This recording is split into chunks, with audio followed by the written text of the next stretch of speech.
এদিকে কর।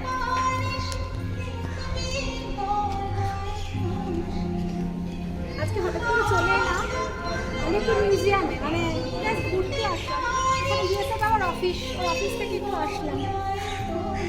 সবাই নিশ্চয়ই এসছো, আমি তো খুব ফ্রি। মানে যে ফাঁসি মঞ্চ, মানে এখানে ক্ষুদিরাম দিয়ে ফাঁসি দেওয়া হয়েছিল।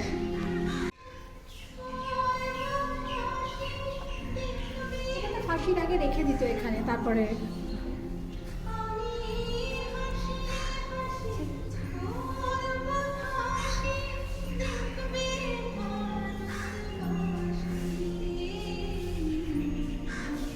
বাবা আমি ভয় পেয়ে গেছি এনাকে দেখে।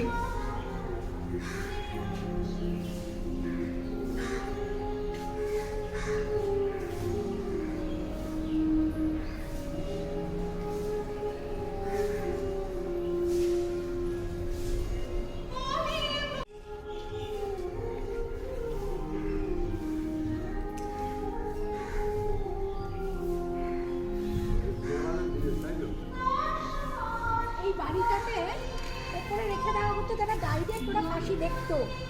মানে কি নির্মম, মানে এরা দেখাতো যে ফাঁসি হচ্ছে, তোমরা দেখো, নেক্সট তোমাদেরও হবে।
ঢুকে যাও।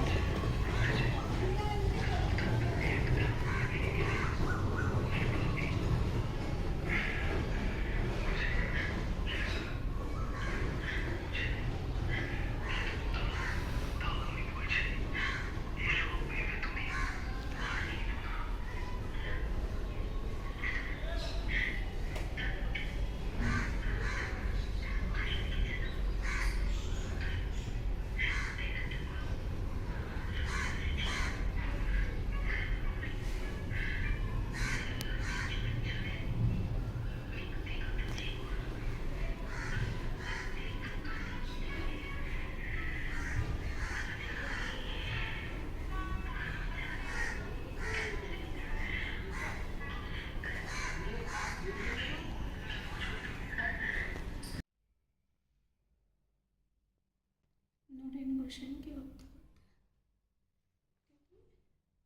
পিতলের বোমার খোল।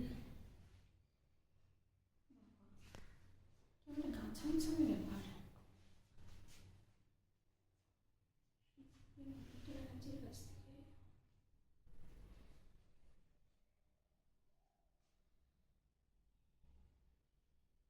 আলিপুর জেলায় নরেন গোস্বামীকে হত্যা করার জন্য সত্যনারায়ণ বসু ব্যবহৃত রিভলভার, এই টেবিল ব্যাপারটা মারা গেছে।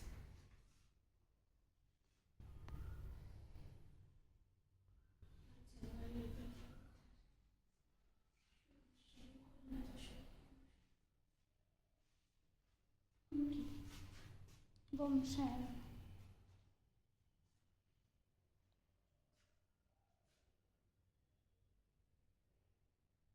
ও এই যে এইটা কিংসফোর্ডকে মানিকতলা ষড়যন্ত্রকারীদের দ্বারা ডিএইচ কিংসফোর্ডকে যে বই বোমাটি পাঠানো হয়েছিল, এই বইয়ের মধ্যে বোমা রেখে পাঠানো।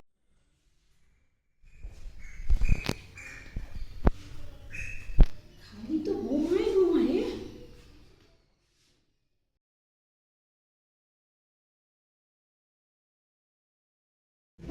একদম পড়ন্ত বিকেল, মানে 5টা বাজে।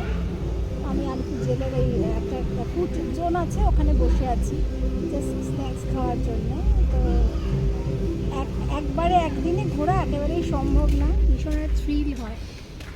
তো আমরা চা মোমো এগুলো খাবো, তারপরে বিয়াসের বাবা গাড়ি নিয়ে এসে আমাদের তুলে আমরা বাড়িতে বেরিয়ে যাব। তো খুব ভালো কাটলো আজকে দিনটা। সব থেকে বড় কথা, একটা ফাঁসির মঞ্চের সামনে একটা ভীষণ গা শিউরে ওঠা একটা ব্যাপার। সবগুলো তো ব্লগে আমি তুলতে পারিনি, বাট সবাইকে বলবো এসো একবার দেখে যাও আলিপুর মিউজিয়াম, যেটা জেল ছিল, একটা যেটা বাড়িপুরে সংশোধনাগার হয়ে সব বাড়িপুরে চলে গেছে।